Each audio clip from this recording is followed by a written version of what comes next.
জাপানের সাথে বাংলাদেশের নাকি সামরিক চুক্তি। হ্যাঁ বন্ধুরা, আপনারা ঠিক শুনেছেন। ফর দ্য ফার্স্ট টাইম জাপানের সাথে বাংলাদেশের একটা সামরিক চুক্তি হয়েছে, এরকম একটা নিউজ বাইর হয়েছে। তো এই টপিকটার উপরে আজকে আমরা রিয়াকশন দেব। ভিডিওটি টাইটেলটা আপনাদের বলে দিই, জাপানের সাথে সামরিক চুক্তি, দিল্লির দুঃস্বপ্ন। এই যাবৎ ধরে বাংলাদেশের সাথে বিভিন্ন দেশের সামরিক ক্ষেত্রে বিভিন্ন তথ্যের আদান প্রদান কিংবা সামরিক সরঞ্জামের সহযোগিতা, এই ধরনের অনেক কিছু দেখেছি। বা জাপানের মতো একটা দেশের সাথে সামরিক চুক্তিতে গেছে বাংলাদেশ, এই ধরনের খবর ফর দ্য ফার্স্ট টাইম শুনছি। তো আজকে দেখবো আসলে বিষয়টা কি এবং কোন দিক দিয়ে চুক্তিটা হলো, কিভাবে হলো, চুক্তিতে কি কি থাকছে, আর এই চুক্তিটার উপর ডিপেন্ড করে বাংলাদেশ পার্শ্ববর্তী দেশের সাথে রিলেশনশিপ কিরকম হতে যাচ্ছে, সেই সমস্ত বিষয়গুলো দেখবো। তো চলুন ভিডিওটি শুরু করি, লেটস গো। আসসালামু আলাইকুম প্রিয় দর্শক, অবশেষে জাপান বাংলাদেশ সমরাস্ত্র এবং সামরিক প্রযুক্তি হস্তান্তর চুক্তি সম্পাদিত হতে যাচ্ছে। আচ্ছা, প্রায় 2 বছর ঝুলে থাকার পর ডক্টর ইউনূসের সরকার তার চূড়ান্ত অনুমোদন দিয়েছেন। এর ফলে বাংলাদেশে 2 বছর আগে এই চুক্তিটা হয়েছে, অগ্রগতি হবার সম্ভাবনা আছে, যা দিল্লির নির্দেশে হাসিনা এতদিন ঝুলিয়ে রেখেছিল। তো জাপান থেকে আমরা কি কি সমরাস্ত্র ক্রয় করতে যাচ্ছি, চলুন তার একটি আইডিয়া দেখাই আপনাদের।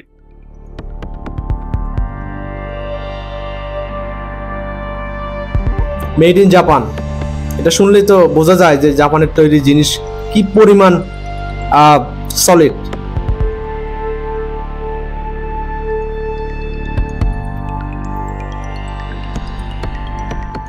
গত নির্বাচন ইস্যুতে আমেরিকা সরাসরি হাসিনার সাথে কোনো কথা বলছিল না, এমনকি দিল্লির লবিংয়েও কাজ হয়নি। তখন ডান্ডিয়ান গোয়েন্দা সংস্থার নির্দেশে হাসিনা জাপান ও ফ্রান্স সফর করে। দুটি দেশই ওয়াশিংটনের অত্যন্ত ঘনিষ্ঠ মিত্র। এই 2 দেশের কূটনৈতিক চ্যানেল ইউজ করে হাসিনা তার সাজানো নির্বাচনের বৈধতা আদায়ের চেষ্টা করে। সেই ভিজিটের সময় জাপান বাংলাদেশকে বিস্তৃত পরিসরে সামরিক সাহায্যের প্রস্তাব দেয়। উদ্দেশ্য বাংলাদেশে চীনের সামরিক আধিপত্য কাউন্টার দেয়া। হাসিনা সফরের আগেই 2023-এর ফেব্রুয়ারিতে টোকিও আমাদেরকে সামরিক চুক্তির আভাস দিয়েছিল। দ্রুত হাসিনা সেই প্রস্তাব গ্রহণ করে, কিন্তু দিল্লির নির্দেশে কোনো চুক্তি স্বাক্ষর করেনি। দ্বিপাক্ষিক আলোচনা নাম করে তা ঝুলিয়ে রাখা হয়। গত জুনের শেষের দিকেও চুক্তিটি স্বাক্ষর করার জন্য জাপান তাগিদ দেয়, কিন্তু হাসিনার একান্ত ভৃত্য ফরেন সেক্রেটারি মাসুদ বিন মোমেন তা ফাইনালাইজ না করে আরো 3 মাসের জন্য ঝুলিয়ে রাখে। কিন্তু খুদার মায়ের চুক্তিতে অনেক আগে হয়েছিল, ঝুলিয়ে রাখা হয়েছিল।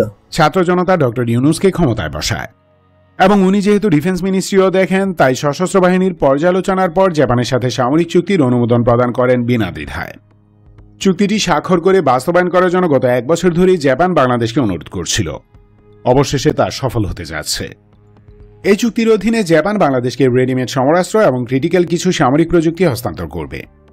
টোকিও সূত্র মতে তারা বাংলাদেশ আর্মি, নেভি এবং এয়ারফোর্সের জন্য প্রয়োজনীয় সমরাস্ত্র এবং সামরিক প্রযুক্তি প্রদান করবে বলে জানা যায়।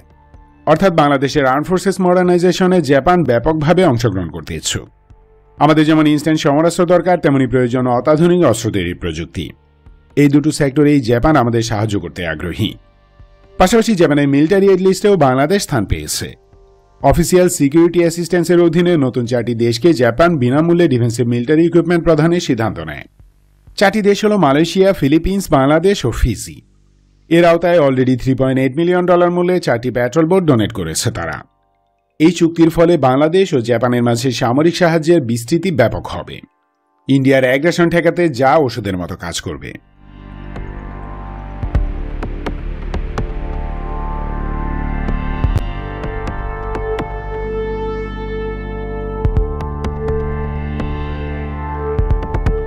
মূলত 2 দেশের সামরিক সম্পর্ক আরো ঘনিষ্ঠ হবে, সফিস্টিকেটেড এবং হাইটেক। এগুলোর দাম ও রক্ষণাবেক্ষণ খরচও বেশি, তবে কস্ট ইফেক্টিভ এবং আর্জেন্ট দরকার এমন অনেক অস্ত্রই আছে যা আমরা কিনতে পারি। এখানে আর্মি, নেভি এবং এয়ারফোর্সের জন্য কি কি জাপানিজ ওয়েপন্স ক্রয় করা হতে পারে তার একটি লিস্ট দেখাচ্ছি।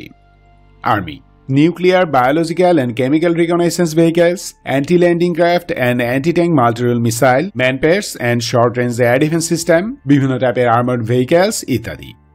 নেভি: নৌবাহিনীর জন্য জাপান থেকে কেনা যায় এমন প্ল্যাটফর্মের মাঝে আছে landing ship, guided missile patrol boat, minesweeper, anti-ship missile, coastal missile defence systems, second hand P3 Orion made and patrol aircraft ইত্যাদি। পুরনো ওয়ায়াশিও ক্লাস সাবমেরিনও কেনা যেতে পারে যদি প্রাইসিং আমাদের সাধ্যের মাঝে থাকে। এয়ারফোর্স: এয়ারফোর্সের জন্য জাপান থেকে ক্রয় করা যায় তেমন বিশেষ কোনো অস্ত্র নেই, তবে অত্যাধুনিক ground based air defence missile এবং সার্ভেলেন্স সিস্টেম আছে। আমাদের ইন্টিগ্রেটেড এয়ার ডিফেন্স নেটওয়ার্ক গড়ে তোলার ক্ষেত্রে জাপান ইফেক্টিভলি সাপোর্ট দিতে পারে। Japanese aircraft maintenance and overhauling technology সেটআপও খুবই দরকার আমাদের। এছাড়াও সেভারাল টাইপসের মিসাইল, মিউনিশনস, নেভাল শিপ এবং আর্মামেন্টস আছে যা জাপান থেকে আমরা ক্রয় করতে পারি। সেক্ষেত্রে সমরাস্ত্রের দাম নির্ধারণ করতে হবে সহনীয় মাত্রায় এবং এমন সমরাস্ত্র সিলেক্ট করতে হবে যার মেইনটেন্যান্স কস্ট মিনিমাম। তবেই কেবল জাপানিজ ওয়েপন সিস্টেম আমাদের কাছে আসবে। বিশাল একটা সামরিক একটা মানে অস্ত্র বা সরঞ্জাম কেনার জন্য চুক্তি হয়েছে। জাপান থেকে সবচেয়ে দরকারি যে সামরিক প্রযুক্তি আমরা পেতে পারি তা হলো NATO standard hi-tech ammunition production, naval ship building, military grade vehicle manufacturing, submarine maintenance, naval and land weapons production ইত্যাদি টেকনোলজি। বিশেষ করে যুদ্ধজাহাজ নির্মাণে জাপান বিশ্বসেরা। তাদের শিপ বিল্ডিং টেকনোলজি সর্বাধুনিক। সারফেস এবং সাব সারফেস অর্থাৎ যুদ্ধজাহাজ এবং সাবমেরিন তৈরিতে জাপানিজরা অদ্বিতীয়।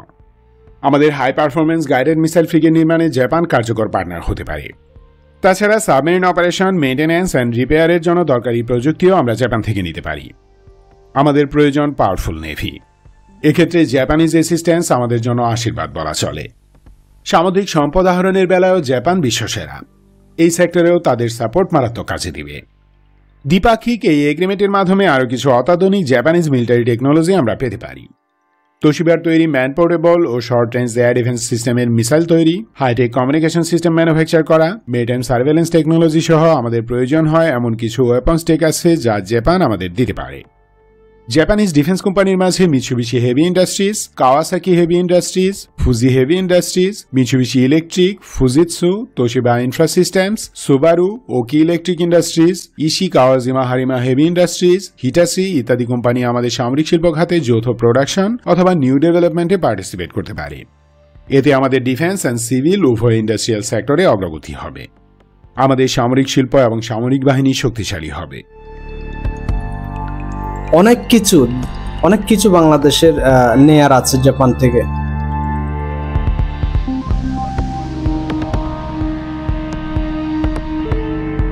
পলাতক গণহত্যাকারী খুনি হাসিনা দিল্লিতে পালিয়ে আছে। বাংলাদেশকে সিকিমের মতো গিলে খাওয়ার প্ল্যান ছিল ডান্ডিয়ার। সেই প্ল্যান বাস্তবায়নের একমাত্র পন্থা হলো অবিশ্বাস্য রকম নৃশংসতা, বর্বরতা, হত্যা, খুন, গুম, নির্যাতন এবং অত্যাচারের মাধ্যমে বাংলাদেশি জনগণকে আতঙ্কিত রেখে ধীরে ধীরে দখল করে নেয়া। সেজন্য দরকার এদেশের সামরিক বাহিনীকে একেবারে দুর্বল করে ফেলা।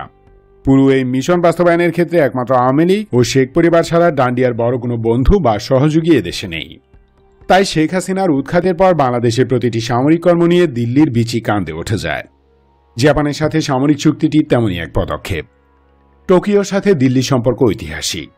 চীন বিরোধী অবস্থানের কারণে দুই দেশের ঘনিষ্ঠতা আরও বেড়ে যায়। তাছাড়া দিল্লি টোকিও উভয়ে পশ্চিমের অনুগত, সেম অ্যাক্সিসের দুটি পার্টি। কিন্তু বাংলাদেশের সাথে জাপানের অর্থনৈতিক ও সামরিক সম্পর্ক নিয়ে দিল্লি ডিকটেট করতে পারে না, কারণ জাপানকে বুঝ দেয়া বা ব্ল্যাকমেল করে বাংলাদেশ থেকে সরিয়ে নেওয়ার চেষ্টা দিল্লি করতেই পারবে না। তেমনটি করলে জাপানিজরা উল্টো দিল্লিকে প্রশ্নবিদ্ধ করবে। সেই রিস্ক নেংটিরা নিবে না। তবে আমাদের প্রশাসনে থাকা দিল্লির পালতুগুলো এই চুক্তি বাস্তবায়ন করার পথে বাধা হয়ে দাঁড়াতে পারে, কারণ দিল্লির পালতু আমলারা প্রভুর নির্দেশ বাস্তবায়ন করার জন্য নিজের মা, বোন, স্ত্রীকে পর্যন্ত বলি দিতে পারে। সেখানে দেশ তো হাতের ময়লা। তাই আমার অনুরোধ, আর্ম ফোর্সেসের প্যাট্রিয়টিক অফিসাররা যেন সতর্ক থাকেন। কোনো পালা কুত্তা যেন এবার পিছন থেকে কামড় না দিতে পারে। এই চুক্তির বাস্তবায়ন চাই।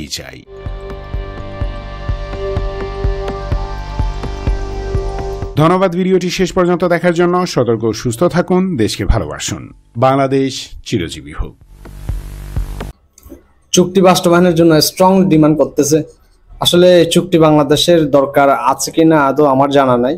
এরপরেও বাংলাদেশের সামরিক ক্ষেত্রে অনেক ধরনের যে উইকনেস আছে, সেই উইকনেস গুলো মানে ফিল আপ করার জন্য বা কাটিয়ে ওঠার জন্য জাপানের মতো একটা দেশের সাথে চুক্তি করা, এটা আসলে অনেক বড় কিছু। কারণ জাপানের কাছে এমন কিছু আছে যা বাংলাদেশের কাছে নেই। জাপান তো বিশ্বসেরা বলা যায়, সামরিক ক্ষেত্রে হোক বা বিভিন্ন ইলেকট্রনিক্সের ক্ষেত্রে হোক। কারণ জাপানের প্রযুক্তিতে তৈরি জিনিসগুলোর কোয়ালিটি নিয়ে আসলে প্রশ্ন তোলার কোনো সুযোগ নেই। তো এক্ষেত্রে বাংলাদেশ যদি জাপান থেকে টেকনোলজিক্যালি যদি এই ধরনের সাপোর্ট পায় এই চুক্তির মাধ্যমে, অবশ্যই বাংলাদেশের জন্য এটা খুবই ভালো একটা দিক হবে। এই চুক্তিকে কাজে লাগিয়ে বাংলাদেশ নিজেদের যা দুর্বলতা আছে সবগুলোই কাটিয়ে ওঠার একটা মানে সুযোগ পাবে। তো বন্ধুরা, আপনারা কি মনে করেন এই ধরনের ঝুলে থাকা চুক্তি যদি বাস্তবায়ন হয় এটা কি বাংলাদেশের জন্য ভালো হবে নাকি ভবিষ্যতে বড় ধরনের প্রবলেম ক্রিয়েট করবে? প্লিজ কমেন্ট সেকশনে জানাবেন। আর ভিডিওটি যদি ভালো লাগে একটা লাইক করবেন, চ্যানেলটি সাবস্ক্রাইব করে পাশে থাকবেন। আজকে এ পর্যন্তই, দেখা হবে নতুন কোনো একটা ভিডিওতে। সবাই ভালো থাকবেন। Best of luck.